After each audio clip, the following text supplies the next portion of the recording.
د پاکستان له شره د خلاصون لاره پیدا شوه.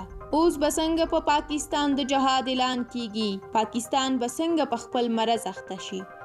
پاکستان لسیزې کیږي چې د افغانستان په کورنیو چارو کې لاس وهنه کوي او په دغه هیواد کې تل د نیابتي جګړې ملاتړ کړي. که په افغانستان کې ملایکې هم حاکم شي نو د پاکستان له لوري به پر افغانستان د جهاد فتوا په حتمي توګه راځي. په دې هکله په افغانستان کې د نظر خاوندان او شنونکي هم ګڼ نظریات لري. لیکوال او څیړونکي اسماعیل یون پر خپله فیسبوک پاڼه باندې لیکلي دي له پاکستانه د خلاصون غوره لاره همدا ده چې هلته وسلوال جهاد پیل، اسلامي نظام حاکم او شریعت هم سل په سلو کې پلی شي.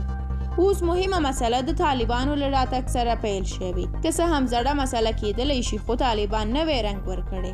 په دغه وروستیو کې د طالبانو او پاکستان دولت ترمنځ د ډیورن پر سر ستر جنجالونه رامنځته شوي. طالبانو او پاکستان تازه پر دې مسله یو بل ته ګواښ هم وکړ. پر همدې مهال د عوامي نېشنل ګوند عمومي ویاند هم د ډیورن فرضي کرښې موضوع ته اشاره کړې او په دغه هکله یې تازه څرګندونې کړې دي.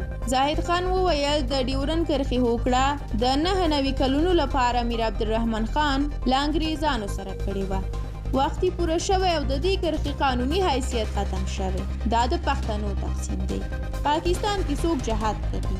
تیر 2021 کال کې په پاکستان کې د جهاد کولو کال و. په دغه کال کې د تحریک طالبان او بلوچ ملت پالو مجاهدینو د خپل جهاد په ترڅ کې ډیر زیات شمیر پاکستانی عسکر هلاک او مردار کړل چې په دې سره محرومو ملتونو د ژوند تر یوې کچې زمینه مساعده شوه. تحریک طالبان ګواښ وکړ چې دوی به د دې مستمد حکومت پر وړاندې تر هغو جګړه کوي تر څو چې په پاکستان کې یو اسلامي او شرعي نظام حاکم شي.